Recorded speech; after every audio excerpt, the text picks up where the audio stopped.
I thought, hold on a minute. What's ethics got to do with AI? The more I read, the more I realised, Graham, we've got a problem. We've got a big problem. And we're all looking around going, how do we deal with this? Our cybersecurity defences don't work on that. Our privacy defences doesn't work on that. The ethical risks of that, we thought we had them contained. They don't work on that. But we're at a point which, in my 40 odd years of being a hands-on technologist, building systems, leading teams, deploying systems that customers use, I've never seen anything like this. I mean, that actually, you touched upon a point that is really dear to my heart, and we talk about it in the book, that the loss of critical thinking. Another term for it is automation bias. My fear, one of my other fears, is left to some of the biggest social media companies in the world that have very deep pockets, have huge investors, an immense amount of power, that they will harness the technology for their gain rather than the gain of the wider citizenship.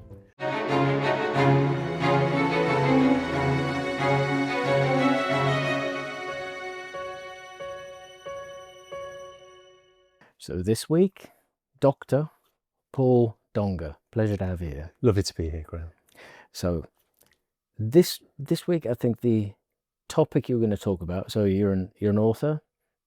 I'll let you explain your background, but it's critical. The topic we're going to talk about, AI safety, and numerous topics surrounding that. Something I've personally been very passionate about, something I always hear from our smartest and most esteemed guests as a really, really important topic. And I think you are the man to explain and elaborate, because you wrote the book on it. Hopefully, yep, that's my aim. So give us a bit about your background and your journey. Yeah, sure, Graham. So I've been working in IT since the 80s. I started programming when I was in school, when it was a real geeky thing to do. I did an O-level and an A-level in it, for those that remember what those were. And then I did a degree at Manchester University. Towards the end of my degree in computer science, I thought, this is something called artificial intelligence. This was in 1989. And I thought, well, this is interesting. I liked it so much, I ended up doing a PhD in agentic AI in the early 90s. And I used to teach it. I used to teach at Manchester University. That's where I was based. I thought it was absolutely fascinating. But guess what? In the 90s, there were no jobs in AI. No one was going to pay you to build a model or anything like that. In fact, the only job opportunity I came across was I still remember this, pre-web, and it was a role at the Department of Defence doing AI programming. Well, I didn't want to work for a defence company. So I did what most people in the UK were doing at the time, Graham, that could actually write any code. I went to work in the city. So I worked for 7 banks from the late 90s up till about 2019. And in 2019, I had my midlife crisis. I thought, what am I doing? And at the same time, I was starting to hear about the use of AI everywhere. Facebook were using it, Google were using it, Netflix were using artificial intelligence. I thought, hold on a minute, let me have a look at this. I became so interested in it again that I quit my career in the city and I started really catching up on the artificial intelligence work that I'd missed for probably the best part of 20 years. And this was during COVID. And I came across this this term called AI ethics. I thought, hold on a minute. What's ethics got to do with AI? The more I read, the more I realised, Graham, we've got a problem. We've got a big problem. The fact is, there'll be no end of people building AI systems. Right? And remember, this is just before ChatGPT. But there'll be no end of people building AI systems. But this thing called AI safety and ethical AI, this is super important. And I don't think many people will really appreciate it. And partly, I got to that because of my history of building AI systems and working with AI and doing research. And I thought, well, that's it. I'm going to dedicate the few years I have left of spending my time working with companies, ensuring that when they build AI and deploy AI systems, they do so safely, they mitigate the risks, and we pay attention to ethical issues, things like unfairness and bias and these kind of topics, which are really quite nuanced, and they come about because of the way AI is built. So that's a very quick little potted history. I think it gives us a good entry point to dig a bit deeper. So the idea of ethics, I think if we can build some context for the watchers, listeners, the pre-chat GPT era and the post era, I've noticed with education, so where your background from a technical standpoint or IT standpoint might probably relatively similar. We saw technology there to solve problems, and in the real world, those problems, if they had a value, a company would say, right, we're looking for efficiency. There's something we hear all the time now, but effectively there's a goal to be achieved. Any company exists for a particular goal. The larger the organization, the more complexity there is, and there are systems to help everything move forward. Innovation is the identification of problems, trying to solve them, and applying them in the real world. Obviously, lots of things have gone wrong over time. Someone we had on the podcast right at the beginning when we started was a lawyer who had been involved, and his firm had been involved in representing postmasters. So, I think for those who aren't familiar with that, I believe the Horizon system flaws. I mean, even to this day, in law, it is not legally recognized that an IT system can be wrong. So even when it is seen as wrong, then well, we ended up with that situation. And again, talking about the ethical side, families were destroyed over a technical error which was known. Now, if we consider the old way, because of numerous problems that have occurred, there were safety measures put in place. We have the GDPR to protect people's or their personal information. There is a responsibility on companies which doesn't exist necessarily as private individuals. Now, I could maybe share my number with you, but if it's an organization, then there needs to be consent. We have measures like ISO 27001 in place. Post ChatGPT, the type of people that have worked from an academic standpoint, it's almost like an alternate universe. It's related to technology, but security and infrastructure and all the supporting elements are not taught within the new vein. Therefore, there's an obvious lack of awareness of all of these problems and all of these horror stories which have happened before, which there are rules and understanding, and there are safeguards in place. How have you seen that in the current time? This is you're absolutely right. I think the way technology has evolved, if we look over the last 40 years, there's been periods where it's been quite rapid, like the launch of the World Wide Web, but actually it's been, compared to what's happened since ChatGPT was launched in November 2022, that period of 30, 40 years, we had time to take things fairly steady and build the safeguards around IT. So GDPR, legislation, safety and security teams, an ability to know how to test systems and ensure that cyber defenses could mature. So we had time to be able to do that. And I think also going back 20, 30 years, remember social media was just kind of coming around in 2012 and so on. Technology evolved from being a kind of a scientific, boring discipline before that to becoming what we call socio-technical.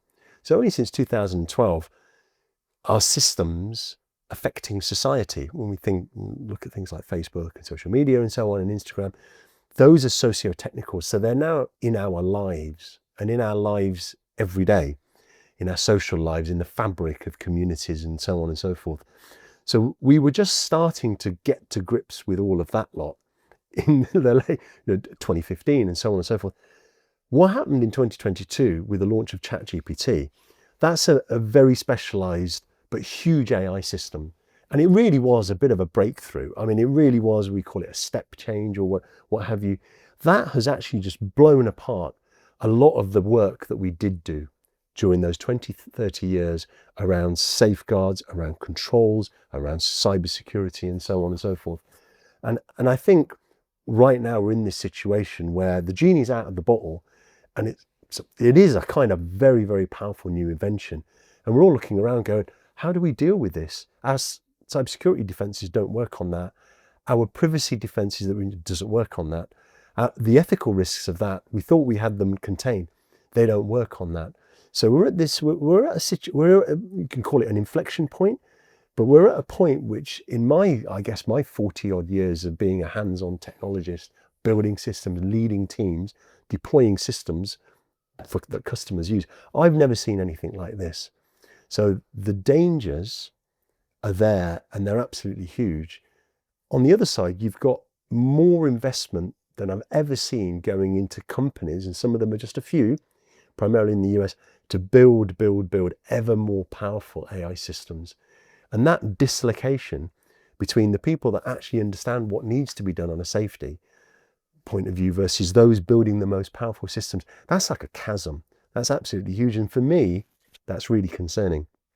And that's really the genesis of the book. The book is all about saying, oh, we've got some problems. We need to do something. Organizations need to do something. They need to, first of all, understand they have a huge problem.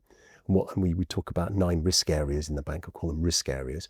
But then the book is about how you contain those risks, how you identify them, how you measure them, how you manage them with a view to eliminating those risks, so that when organizations build AI, or let's say adapt AI for their purposes, they're doing so in a way that will protect their customers and even protect their employees. So really, that's the essence of the book. It's to try and raise that awareness, but to say it's okay, but there's no such thing as a free lunch. You've got to do this. So you hit upon a very interesting topic point, thing which I think would be really interesting to unpack further. The chasm between what is going on, the amount of investment going in, and the specific technology that it's going into. And before the podcast, we were having a chat, and a really fundamental point, which I think as a foundation to really explore, understand, is, do people in enterprises, companies, which I think is more that than personal users, but even from anyone using AI within a system, such as a bank or a retailer or any particular type of company, do they know what questions to ask? And do they understand? Because when people say AI, what do they mean by that? If we're talking about that chasm, if you don't understand how the technology works, how could you understand or conceptualize what the potential risks or things that could go, risks and things that could go wrong? There's a whole manner there. So could you explain your interpretation? So if you assumed people didn't know anything, where would you begin? Wow, that's actually a tougher question than it sounds. So I guess let me start by saying artificial intelligence is an unfortunate term, first of all, right? Because people think that system is like a human. It's like a very intelligent person. And that brings with it lots of baggage. So look, we are intuitive, we have empathy, we have feelings. But just to interrupt, that stuff doesn't. That's probably intentional in a way. So again, we're beginning to unpack a little bit and say, well, if one interpretation will probably lead to a conclusion as you've just described, but your responsibility in an organization is to understand in order to protect and ensure safety across your organization, then you have to be able to understand the motivation of why that perceived idea is probably going to help those putting massive amounts of money to getting an ROI. No, and you're absolutely right, Graham. You're absolutely right. The other part of AI is that people I think need to be aware of is it's a system that's actually created by pumping lots of data into it. And this is a process called training. training the model. And what's actually happening is this model that's being built is what we call a black box. So it's not like the old days where you could write lines of code, and you could, remember the old days, you used to write lots of lines of code, and then you could look at it and you'd follow the flow of the code, and you'd understand how that computer program was behaving, which is really important because you can then make predictions about how it will behave, and you can test it with certainty. AI models, the one thing they have in common is you give it lots of data, right? Data can come in all sorts, and you give it to the model and you say to the model, learn patterns from the data that you've been fed. So this is transformers. This is transformers, and before that they were called neural networks, and before that they were just called machine learning systems and support vector machines, all these acronyms. But at its heart, at its essence, you're giving a lot of data to something, and that something is creating what's called a model, and in that model there are all these numbers, and those numbers are like probabilities. They determine how that AI system behaves. And the key to unpacking the problem is it's not really understandable as to how that model behaves when you unleash it in the wild.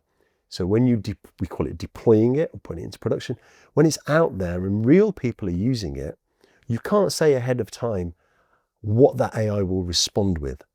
So it's a bit like fracking, in the sense you're just pumping lots of sand and water in there, data, and you're hoping you get oil at the other end, but it might cause an earthquake.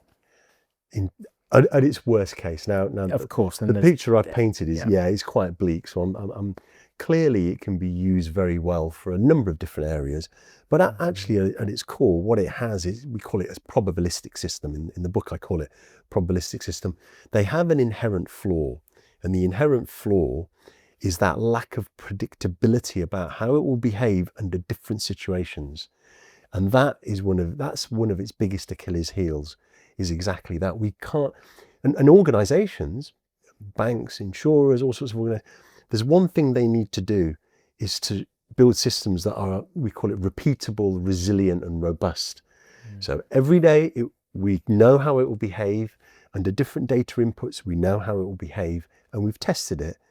And think about industries rely on systems that behave in a predictable way. Auditable And reliable, and especially those in high stakes situations like in healthcare or extractive industries like mining, nuclear power reactors. You need to have tested those systems in aviation so much that they're absolutely reliable and predictable under different situations. AI systems, some of them, those lines become a little bit blurry. And when we look at, you mentioned ChatGPT, when we look at ChatGPT, there's all sorts of stories out there about how it's actually been quite harmful for certain individuals. That's the kind of stuff that we have to be aware of, and then think, how do we get this to be robust and behave in the way we want it to behave? So I hope that kind of helps. And let's explore the correlation of, and this does sound a little negative, but I think that the point is, it's not positive or negative, it's observational, based upon the description of what is. And we're effectively being sold something in one way, but if we can just be very specific about it, what data predominantly has gone into these massively scaled models, of which the outputs of those models are being encouraged to be used in enterprises. I mean, if you looked at where the data comes from, how would you describe that? The AI models like ChatGPT that we're familiar with, and Google's Gemini model, has actually been trained on a vast amount of web pages that you can scrape off the internet. So if you think of all of the web pages that you've ever been to, think of Wikibooks, think of websites like Reddit, social media sites, Facebook, all of those sites, all of the publicly available data that you can just type into a web browser and see, that data has been, we call it scraping, has been scraped and taken off and fed into these AI models. Some estimates quote like 40% of what you can find on the web went in to train ChatGPT. So this is a vast amount of data, and there are actually companies out there and they specialize in scraping the web. and furnishing these AI companies with that data. So it's of that scale. It's absolutely vast. But we're both of the age where we would have learned the expression, well, of course it's true, we found it on the internet. And if you think of the quality now, conversely, in what you do today, advising on all of these particular topics, to be cognizant that a lot of the data is probably a little bit crazy, probably is a lot of really good information, but if it's all pulled in together, then you've lost the ability to trust it with absolute clarity. Exactly. Then there are infrastructural weaknesses, such as is your data being lost in or out. I mean, many companies have banned the use of these technologies on open clouds. Yes. Because it's effectively just opening a big portal to leak all your confidential information or proprietary data. So, for example, as I say, a bank or any organization which has data that it legally cannot and should not be sharing, that data will not typically have been included on API-driven services, but you can also use an element of these external models packaged up like Meta's Llama, and then use your own versions, but it's still got that baked in external world. I mean, when you begin to understand how it works, the threats and the risks and the safety concerns are very wide and varied. And I think taking it from there and saying, right, well, that's one way of dealing with it, but there are other ways. There's other forms of AI. Let's delve into those a bit more. Yeah. So in terms of, so what some organizations have done is they're utilizing an open AI model like a ChatGPT or a GPT-4o, or they have these different names. And what they've managed to do is put access to those systems within their infrastructure. It's not a copy of ChatGPT plonked into an organization. What they've used is often the Microsoft's Azure system provides a very good defense to, in fact, put a barrier around ChatGPT, so any data you're putting in won't be leaked out onto the web, and any data that's coming in from the model is not data that just comes in from the web. So they've managed to secure the perimeter around their use of these technologies. So some of the risks that you would have from using ChatGPT in your browser at home have kind of been mitigated. But nonetheless, there are still other risks. There are, in fact, it's just been reported, I think, a few weeks ago, just by sending an email to someone in a certain corporation, the presence of that email being received in an inbox actually fooled Microsoft Copilot. Microsoft Copilot is one of these big AI systems into doing something and leaking data about that individual, even without that individual opening the email. Isn't that a prompt injection? We call it prompt injection. Prompt injection attack. There's prompt hacking, prompt injection, jailbreaking. There's all these macabre sounding words. But what's happening is these things are coming out in the open, and they're happening kind of in real time. But we're already using the AI, and these new attacks are happening now, and I think will continue to happen because the technology is so new. It's only been out there for a year or two, and some of the work that some of these big tech companies do, they're rolling out new additions to their models like month by month.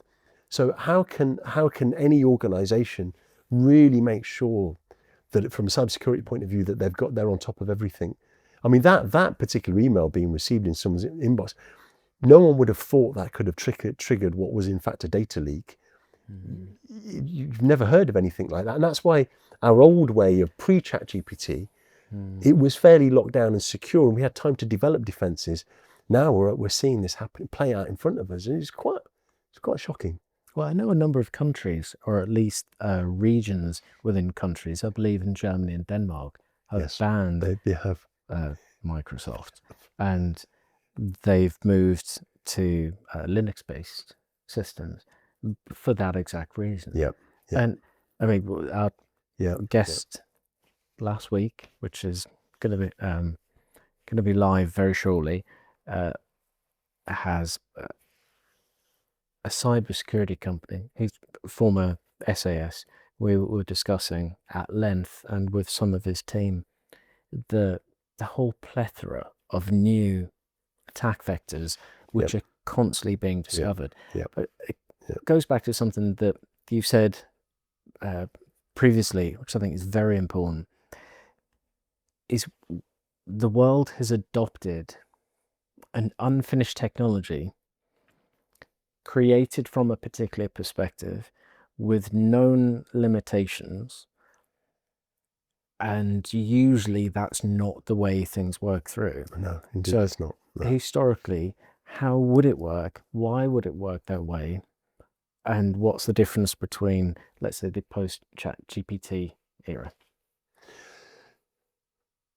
I think what drove the difference, the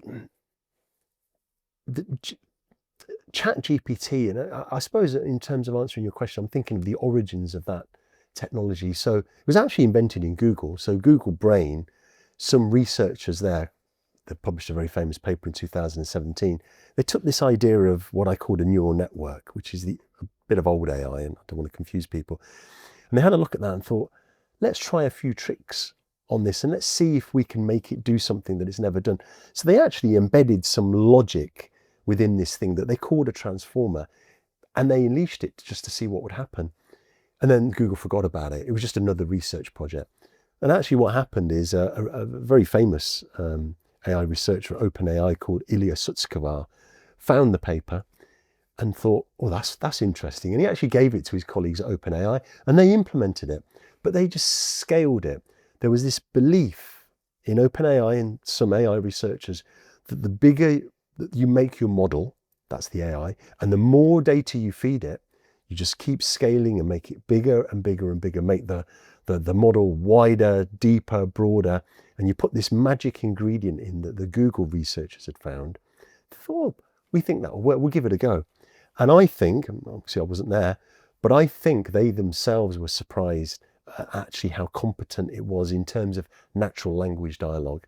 So those people in November 22 that started using ChatGPT, and I remember it, said, oh, it's absolutely amazing. You can have this conversation with it and it will converse with you in a very convincing way. And I think really just landing on that, it's about 1.5 years work actually to land on the release of ChatGPT. No one saw that coming. I mean, quite literally, a lot of people and other researchers I've talked to who saw that technology kind of just dismissed it and said, it'll never work. But they made it work. And some of those original researchers have actually sat back and gone, wow, it actually works. And these are from the people that built it. Like they makes surprised themselves. A lot of sense. And that's like a mini adventure of discovery.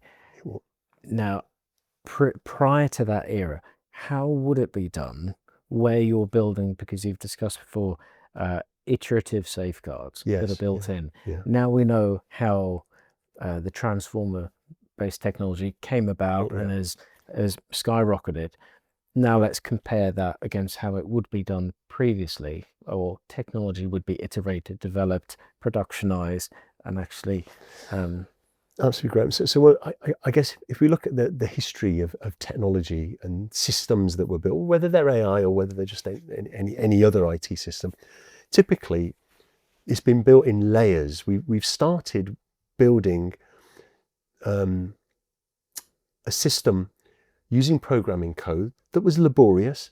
It was writing each line of code and testing the code. And there were these really old computer programming languages called assembly language. People might remember those. And you had to write a lot of it to do a very simple thing. So if you think of the simple operation of moving a file from one folder or another on your desktop, that's just a little drag. In the old days, that was a lot of lines of code that had to be written and laboriously debugged. Very human intensive. Yeah, it had to be perfect, didn't it? And it had to, as you say, it had to be perfect. So it was tested and tested. And when it worked, you knew it worked. Like it wouldn't not work. It wouldn't change under certain circumstances. It would just work. And over 40 years, software has been built in layers from this really basic stuff like assembly language into some things they call higher level programming languages. And at each point in time, one layer was built on top of another. And what that meant was everything that was built could be tested on solid foundations that took years to build and debug and test and deploy. And constant unit tests. Indeed. And seeing if new code which interacted with others, you'd have to go through the entire automated test processes and go, oh, you've just broke it back here. So that was a foundational part of where software development was done at all the big companies. If you look at Microsoft, you look at how they did development and how the teams worked, this process of checking in code and doing continuous integration, continuous testing, regression testing. Testing was a big part of the way the code was written and proven to work. And there were even ways of mathematically proving some code was completely bulletproof, like it was absolutely fine. And that really gave us the foundations for deploying technology in all sorts of safety critical industries that we take for granted now. So that was a way of building code and having confidence that whatever was built before it would continue to work absolutely fine. And you could build on those solid foundations and build even more sophisticated systems. And then when we look at corporations, everyone has Microsoft Office, well, except some parts of Europe, as it now appears. But we rely on it and it works. You don't lose files, emails don't go away, you don't lose emails. So that gave us confidence in the software that we built. But exactly at the same time, all of the efforts around cybersecurity, data privacy, access controls, that industry grew in lockstep. And actually it had time to grow and mature. So whenever there was a failing, it would be addressed and fixed. ChatGPT, since November the 30th, 2022, it's gone at lightning speed, and it seems to me the whole tech world has jumped on this and gone, this is amazing, this is wonderful, we need to keep investing. But because it's not built on the foundations of those 40 years, and it's not been built in the same way at all, completely different, we're now looking at this new thing, and some people are calling it the new electricity, the new industrial revolution, where for people like me who've been used to this lockstep, methodical, structured approach, dependable approach, we're looking at this technology and looking at some of the deployments thinking, hold on, we really need to step back and look at this properly and systematically look at the risks while it's being deployed and fix those and address those. But the technology keeps maturing, Graham, as you know, you follow it a lot, keeps maturing. So I don't want to frighten listeners, but it's a hell of a thing to have to deal with right now for many organizations. Going back to a number of these points as we add them up together, the logic, the rationale over a period of time, the safety measures built in, quality assurance, the creation of standards for good reasons.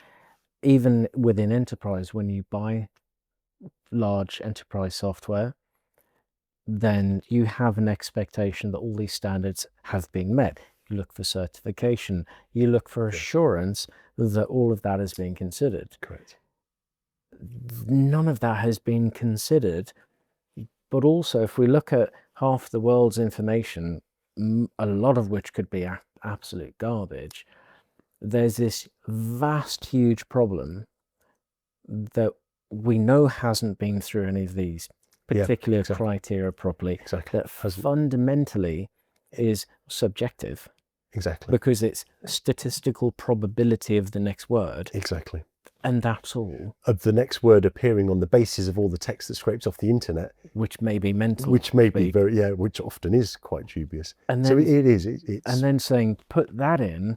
So really, this is going to be firefighting, where we're just going to see more and more and more bigger fires. So we're seeing the equivalent of people wandering around saying, look, this is great.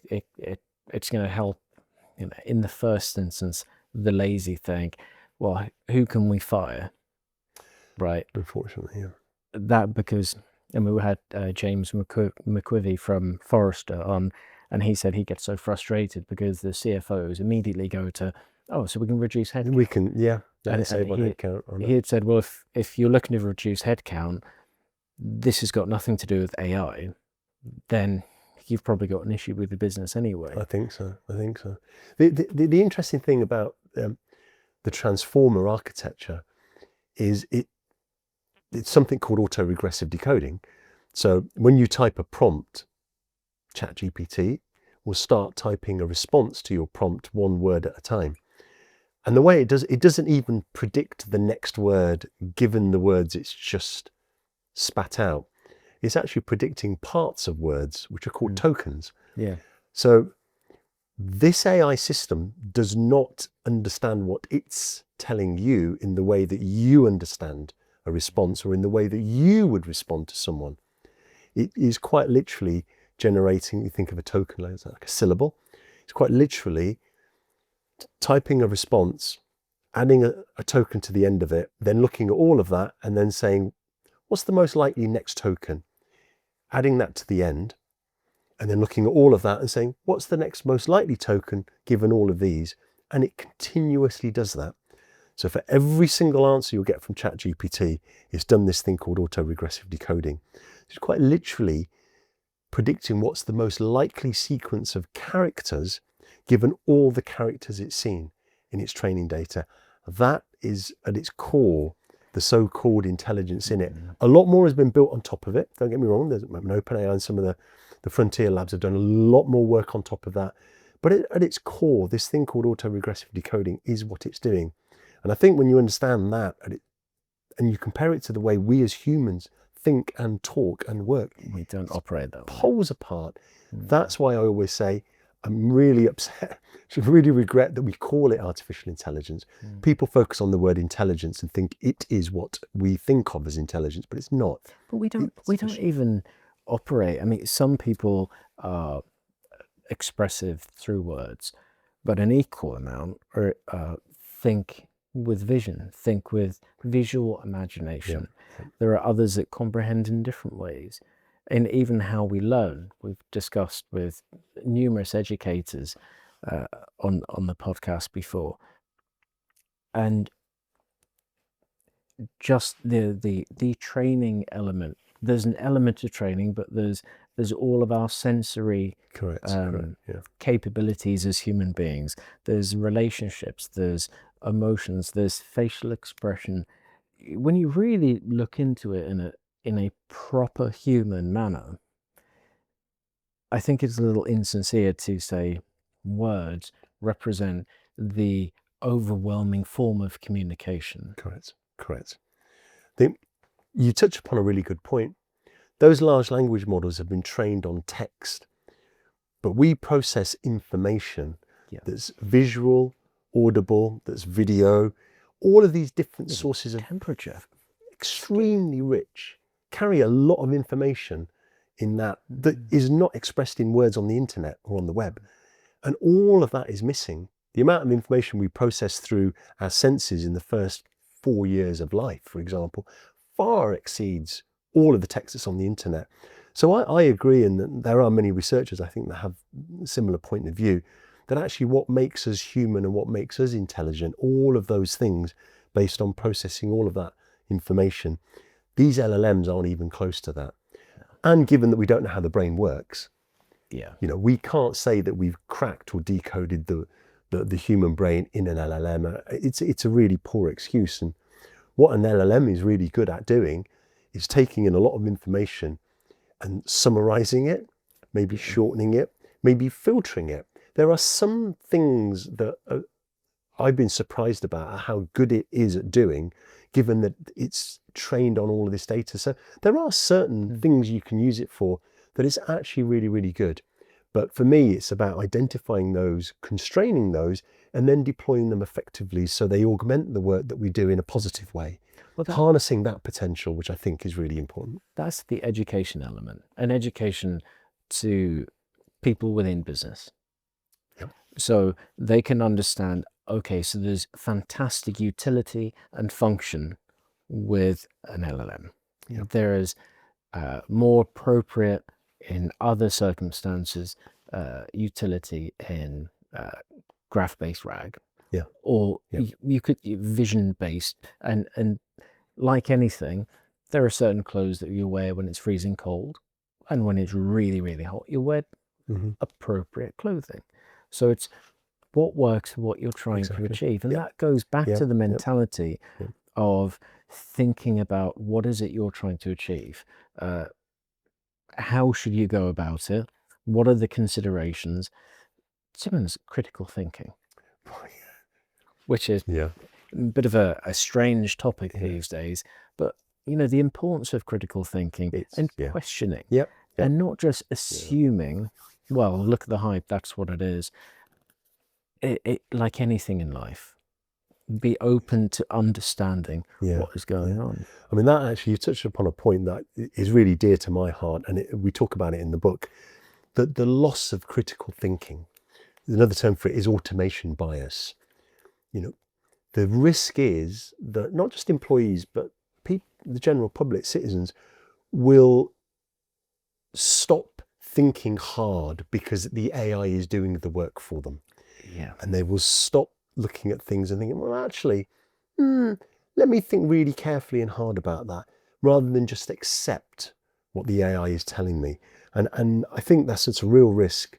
It's a real risk in organizations, a real risk for the public, and for what makes us human, I think, as well. So the loss of critical thinking skills, and in learning as well. I mean, my goodness, we haven't spoken too much about that, but in education and our younger generations being over-reliant on AI and using it because it's quick and fast and there's a real issue there that I think we need, but the duty falls on people like us to help children understand actually the dangers of the technology, but the good parts as well. So it's almost like educating them in how to use AI for education. That, to me, that's an urgent calling, and that really needs to be done before something really bad happens.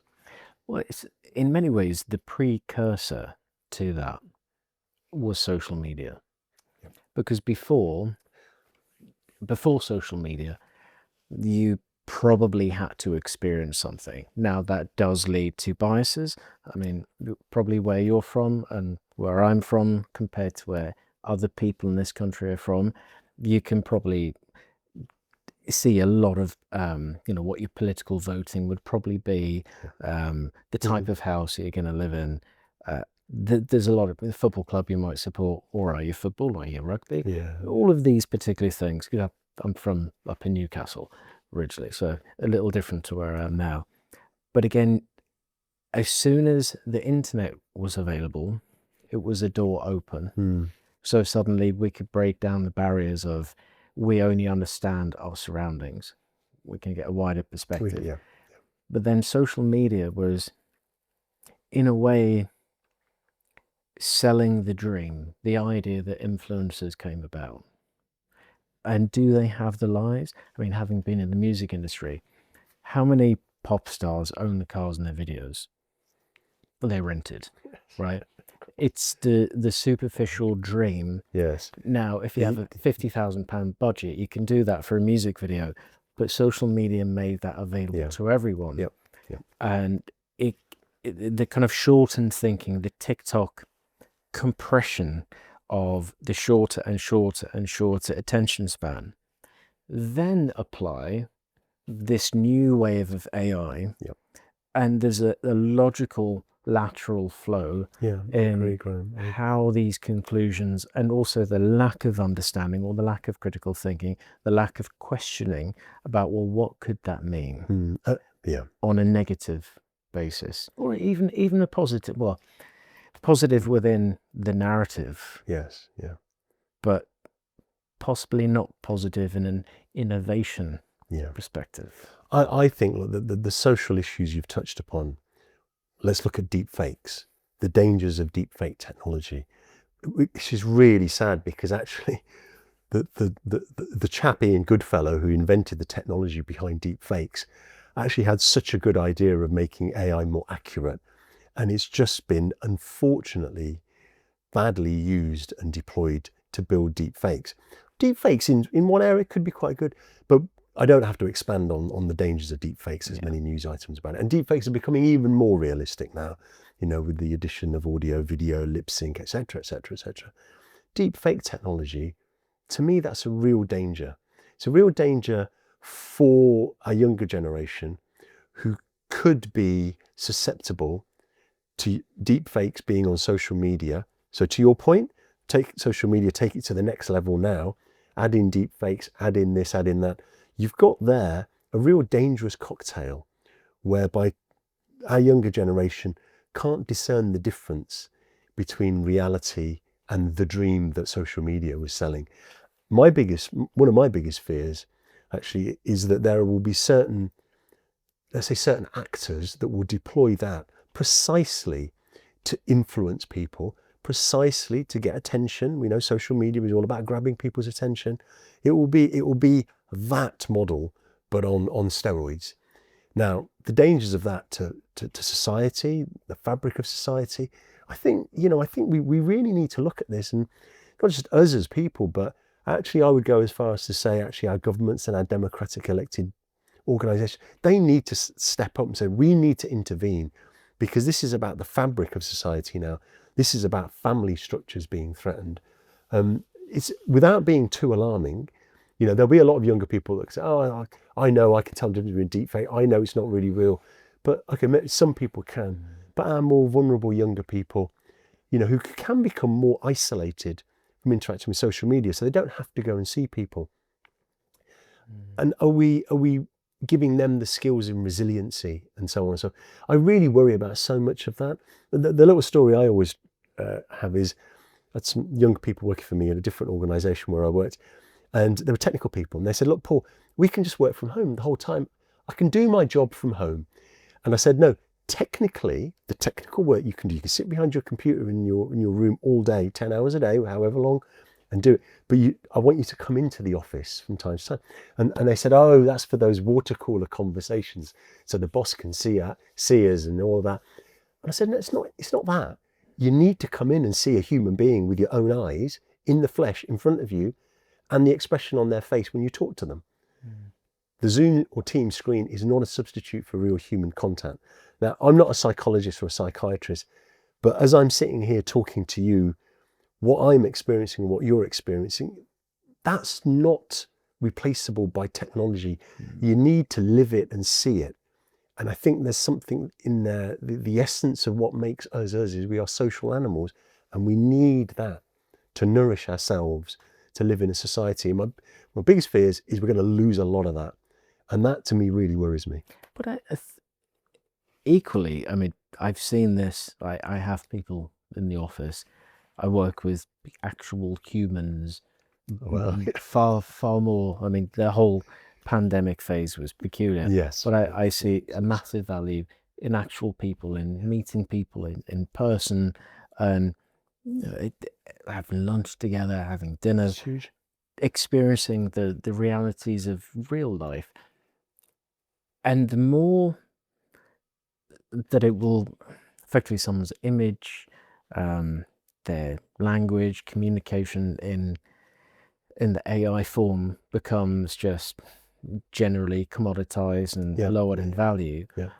The converse will be humans will become extremely valuable in person, where for you to be at a talk and then to meet a whole range of people, yes, you could reach millions of people worldwide, but it's again, I've described this before, seeing someone in concert. I mean, think about the concept of that. Why would you pay money to see someone live that you can access their entire life's catalogue effectively for either free with ads or for a small price on repeat? 24 hours a day, you've got as much access as you need, but that experience of the person, that's the magical memory. You won't remember playing Oasis or Ed Sheeran or Sam Smith or Adele. That gives me hope. That gives me hope. It really does. But I really think that that's where the value is. And those people that ask the right questions, think, how can we adopt artificial intelligence to expand our capabilities so that we as individuals can shine in our value? And it's really who's figured out how to leverage a capability to the best of its ability, so that they can actually perform the best that they can as a human being. the way you've summarized it there is so nice. It's navigating the technology so it is used in that way for the betterment of people's lives, for the betterment of people's jobs and society as a whole. And navigating AI and taking it on the right course is, I think, it's really hard to do. My fear, one of my other fears, is left to some of the biggest social media companies in the world that have very deep pockets, have huge investors, an immense amount of power, that they will harness the technology for their gain rather than the gain of the wider citizenship, for want of a better word. We've seen it play out with social media. Look, we don't have to mention the names of the firms. We've seen how they've enriched their shareholders and themselves.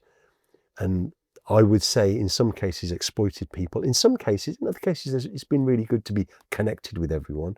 But I think it needs careful management to be able to utilize AI in a way that benefits all of us.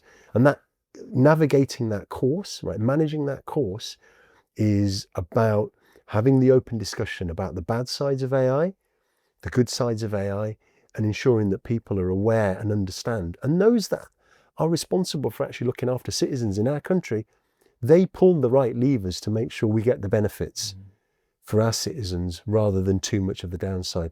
Because I don't think the world navigated that course very well with social media. I think it took so many of us by surprise. And now we have an opportunity, with the benefit of hindsight, to look ahead and go, look, let's not let the future, the mistakes in the future be the mistakes that were made in the past because we didn't look too far ahead. And I do think we have this really, really good opportunity to do that. And I hope by writing the book and talking more and more about this, I raise the awareness of that to get people to come and think about that and do the work. I think that's a really strong point. And the social media, looking at that as almost a test case to learn from. The first time I've really heard that elocuted in such a concise manner. So before we wrap up, I'm not being rude and looking at my phone unintentionally. I want to ask you or ask for feedback on some really specific questions. Okay. So I'm going to run through 9 key points from your book. And if you just give me quick fire, oh my goodness, okay, feedback and answers. So, and I would recommend everyone read the book. Absolutely. So, a consolidated AI risk landscape. So 9 key risk areas. So quick fire, accuracy and reliability. How you go about making sure that your AI system does what you intend it to do. Brilliant. Fairness and bias. Ensuring that AI does not discriminate against people of different ethnicities, gender, location, background. Again, critically important. Explainability and transparency, something very close to our heart. What organizations need to do to ensure that decisions made by AI are decisions that they can explain to people in a coherent way.